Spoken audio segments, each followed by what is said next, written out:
अस्सलाम वालेकुम नाज़रीन, पाकिस्तान प्रॉपर्टी लीडर्स मैं राना तानुदस्सर हूँ। बहरिया टाउन कराची की साल 2024 में मार्केट कैसी चल रही है और करंट मार्केट सिचुएशन हमारी वीडियो का टाइटल है कि इस वक्त करंटली क्या चल रहा है मार्केट में। इन सब चीज़ों के ऊपर हम बात करेंगे। देखिए, लाइफ इज़ वेरी नॉर्मल और हालात बिल्कुल नॉर्मल हैं, अच्छे हैं, फेवरेबल हैं हमारे कस्टमर्स, हमारे रिहायशियों के हक़ में। इन्वेस्टर्स जो जिन लोगों ने बहरिया टाउन में इन्वेस्ट किया हुआ है उन लोगों के लिए ये टाइम थोड़ा सा बुरा है। थोड़ा सा नहीं, मैं कहूँगा काफ़ी सारा बुरा है। उसकी रीज़न ये है कि प्राइस बहरिया टाउन कराची की रियल एस्टेट की काफ़ी कम हो चुकी है। अगर एक मुहतात अंदाजे के मुताबिक मैं ये कमेंट करूँ कि बहरिया टाउन कराची में जितनी भी प्रॉपर्टीज़ हैं, वो प्लॉट्स हों, विलाज हों, या अपार्टमेंट्स हों, शोरूम्स हों, या इस तरह से जितनी भी अच्छी प्रॉपर्टीज़ हैं उन प्रॉपर्टीज़ की कीमतों में 40 से 50% तक आ गया है, तो ये स्टेटमेंट गलत नहीं होगी। तो नाज़रीन, इसमें ऑब्वियस बात है कि जिन लोगों ने शॉर्ट टर्म या लॉन्ग टर्म इन्वेस्ट किया था वो लोग ही थोड़ा इस टाइम पे परेशान हैं। अच्छा, और ये कोई नई बात नहीं है, ये साल 2023 से साल 2022 के कह लें मिड में जाके मार्केट ऐसी हो गई थी। और पाकिस्तान के किसी कोने में भी आप चले जाएं, आप गवादर से लेके गिलगित बल्तिस्तान तक चले जाएं, लाहौर, रावलपिंडी, इस्लामाबाद, एबटाबाद हो, कोयटा हो, या कोई भी पूरे पाकिस्तान का छोटा बड़ा शहर हो, हर जगह पे रियल एस्टेट के ऑलमोस्ट यही मिलते जुलते हालात हैं। उसमें कोई तब्दीली नहीं है, कहीं भी अफरा तफरी का आलम नहीं है कि प्रॉपर्टी सुबह लें और शाम को उसकी कीमतें चेंज हो रही हैं। ऐसा कहीं कुछ भी नहीं है। हाँ, कुछ ऐसी जगह ज़रूर हैं, कुछ ऐसे सिटीज़ हैं, कुछ ऐसे एरियाज़ हैं जहाँ पे प्रॉपर्टीज़ की प्राइस में इतना बुरी तरह से डिक्लाइन नहीं आया जितना बहरिया टाउन कराची की प्रॉपर्टीज़ की प्राइस में डिक्लाइन आया हुआ। अच्छा, इसकी क्या रीज़न्स है? रीज़न्स यही है सिंपली कि आए दिन बहरिया टाउन कराची पे कोई ना कोई केस निकल आता है, मलिक रियाज साहब पर कोई ना कोई केस निकल आता है। कभी गवर्नमेंट जो है वो प्रेशराइज कर रही होती है, कभी एंटी बैरियर ग्रुप्स एक्टिव हो जाते हैं, कभी कोई एमडीए की तरफ से कोई ऐसी एनओसी या कोई मतलब कोई इस तरह की डॉक्यूमेंटेशन में कोई ना कोई प्रॉब्लम जो है क्रिएट करने की कोशिश की जाती है। यानी मलिक साहब ने अगर बैरिया टाउन बना दिया तो अल्टीमेट कोशिश यही होती है कि बैरिया टाउन को कहीं ना कहीं उलझाया जाए, मलिक साहब को कहीं ना कहीं किसी न किसी केस में उलझाया जाए। तो इन चीज़ों की बुनियाद पे ही, खबरों की बुनियाद पे इनफैक्ट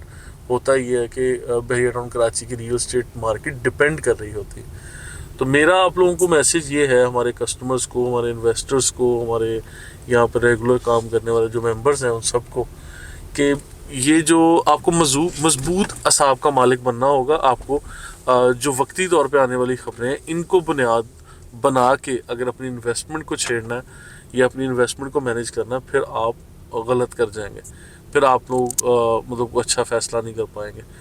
बहरिया टाउन कराची का फ्यूचर क्या होगा, बहुत बड़ा सवालिया निशान है कि बहरिया टाउन का मुस्तकबिल क्या है, बहरिया टाउन में आइंदा चीज़ें कैसे चलेंगी। तो देखिए, बहरिया टाउन का मुस्तकबिल बहुत ब्राइट है इंशाल्लाह, क्योंकि सारी की सारी चीज़ें मैच्योर हो रही हैं आहिस्ता आहिस्ता। लीज सिस्टम की तरफ भी सुप्रीम कोर्ट ऑफ पाकिस्तान के वो सारे डॉक्यूमेंटेशन और प्रोसीजरल डिले ज़रूर है। जिस तरह से वो 460 बिलियन वाला केस था उसकी पेमेंट्स वैसे हो रही हैं। जैसे ये चीज़ें क्लियर हो जाती हैं इंशाल्लाह तो फिर इसके बाद मामला क्लैरिटी की तरफ आ जाएंगे। अच्छा, अभी साल 2024 में रियल एस्टेट कैसी रहेगी मार्केट और हमारे कस्टमर्स को, हमारे मेंबर्स को क्या करना चाहिए, इसके ऊपर भी मैं कमेंट कर देता हूँ। देखिए, अभी साल 2024 में कोई अफरा तफरी का आलम नहीं आने वाला, कोई बहुत बड़े चेंजेस नहीं आने वाले। इस टाइम फ्रेम में मैंने 2-3 मशवरे दिए थे, वो दोहरा देता हूँ इसी वीडियो में भी, कि इसमें प्लानिंग का साल है साल 2024। इस पूरे साल में कोई बहुत बड़े बड़े फ़ैसले आप लोग ना कीजिएगा, कोई नए प्रोजेक्ट, नई इन्वेस्टमेंट ला के कोई बड़ी बड़ी इन्वेस्टमेंट आप यहाँ पे ना डालिएगा, मतलब कहीं भी, पूरे पाकिस्तान में कहीं भी। क्योंकि ओवरसीज़ पाकिस्तानीज़ के लिए मेरा पैगाम होता है हमेशा, क्योंकि ओवरसीज़ पाकिस्तानी ज़्यादा कंसर्न होते हैं जिन्होंने बहरिया टाउन में ना सिर्फ बल्कि पूरे पाकिस्तान में कहीं ना कहीं इन्वेस्ट किया होता है। फिर डॉलर रेट में जो चेंज आया और फिर हमारी गवर्नमेंट की स्टेबिलिटी नहीं रही, इस तरह के काफ़ी हालात होते हैं। तो मैं आप लोगों को बताता चलूँ कि हमारे ओवरसीज़ कस्टमर्स के लिए कि डॉलर एक तो 450-500 पे जाने वाला है, तो उससे पहले पहले आप लोगों को अपनी जो ऑलरेडी की गई इन्वेस्टमेंट है उसको मैनेज करना है। आपको नई इन्वेस्टमेंट के लिए मैं कोई मशवरा नहीं दे रहा, मैं कह रहा हूँ जो पहले से की गई इन्वेस्टमेंट है उसको मैनेज करें, ऑर्गेनाइज करें, बहुत अच्छे अंदाज में आप अपनी चीज़ों को लेके चलें। और एक सवाल अपने आप से ज़रूर पूछें, क्या आपकी इन्वेस्टमेंट सेफ जोन में है? क्या आपकी प्रॉपर्टी आपको अच्छा रिटर्न दे रही है, आरओआई दे रही है? क्या आपकी प्रॉपर्टी आज आपको अच्छे रेंटल्स दे रही है? तो इस तरह के सवाल जब आप करेंगे तो ऑब्वियस बात है आप किसी न किसी अच्छे नतीजे पर पहुंचेंगे। जो ऑलरेडी की गई इन्वेस्टमेंट है वो सही भी है या नहीं, या उन इन्वेस्टमेंट्स को आपको प्लॉट को घरों में लेके आना है, घरों को कमर्शियल प्लॉट्स में लेके जाना है, कमर्शियल प्लॉट्स को बिल्ट अप प्रॉपर्टी यानी जो शोरूम्स वगैरह बने हुए उसमें कन्वर्ट करना है। इस तरह के बहुत सारे ऑप्शंस हैं, बहुत सारी चीज़ें इंशाल्लाह जो हम डिस्कस करेंगे। तो मैं आप लोगों को ये कहना चाह रहा हूँ कि इस साल में आपने सबसे पहले को बहुत बड़े बड़े कोई फैसले नहीं करने, ये प्लानिंग का साल है। नंबर 2, कमर्शियल प्लॉट्स का मैं सजेस्ट करता जा रहा हूँ काफ़ी दिनों से कि पाकिस्तान के किसी भी कोने में आप लोगों को कमर्शियल प्लॉट्स की ऑप्शंस मिले तो आप लोगों को वो अपॉर्चुनिटी ग्रैब करनी चाहिए, वो अपॉर्चुनिटी मिस नहीं करनी चाहिए। अच्छा, उसकी क्या वजूहात है? वजूहात सिंपली ये हैं कि कमर्शियल प्रॉपर्टीज़ अभी काफ़ी कम प्राइस पे आई हुई हैं क्योंकि लोग अफोर्ड नहीं कर पा रहे, और तो उसके ऊपर प्रोजेक्ट लॉन्च करना तो दूर की बात है, जो ऑलरेडी लोगों ने दिए हुए प्रोजेक्ट या अपनी प्रॉपर्टीज़ उसको होल्ड करना भी मुश्किल हुआ है। तो आज अगर कोई इस अपॉर्चुनिटी को ग्रैब कर लेगा तो ऑब्वियसली आने वाले टाइम में उसके ऊपर जो बिल्डिंग बनेगी, प्रोजेक्ट बनेगा, तो उसकी कैलकुलेशन अच्छी होगी, मल्टीप्लाई करेंगे आप अपना जो फिजिबिलिटी रिपोर्ट बनेगी आपके प्रोजेक्ट की, तो उससे रिटर्न बहुत अच्छा मिलेगा क्योंकि प्लॉट को बिल्डिंग की शक्ल में कन्वर्ट करने के सारे प्रोसेस के दौरान आप अपनी इन्वेस्टमेंट को अच्छी तरह से मल्टीप्लाई होता हुआ देख सकते हैं। और मेरा ख्याल है जो बिल्डर्स हैं, डेवलपर्स हैं, वो मेरे इस पॉइंट को ज़्यादा अच्छी तरह समझेंगे। और तीसरी जो चीज़ मैं आप लोगों के साथ शेयर करना चाह रहा हूँ वो पॉइंट ये है कि आप लोगों को जो चांस डील के तौर पे 100% रेडी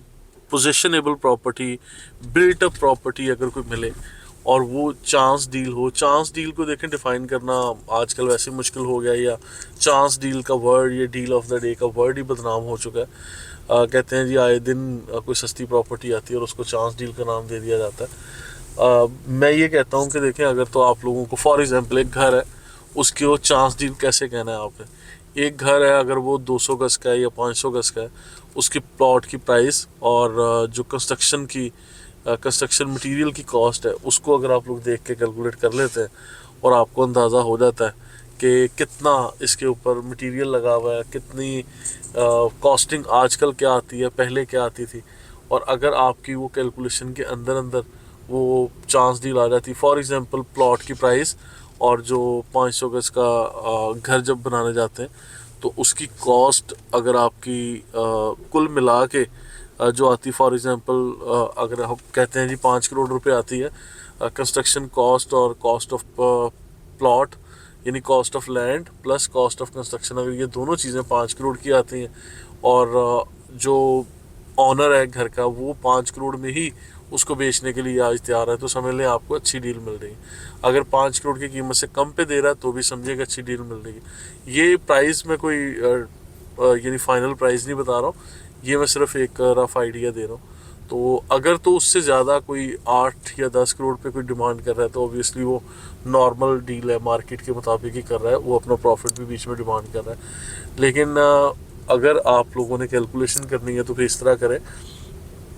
कि प्लॉट की प्राइस और कंस्ट्रक्शन कॉस्ट के एवज़ अगर आप लोगों को यहाँ पे घर मिलते हैं तो उसको हम चांस डील कहेंगे। इसी तरह कमर्शियल में भी, क्योंकि कमर्शियल में जब प्लॉट्स की प्राइस है तो उसको अगर आप लोग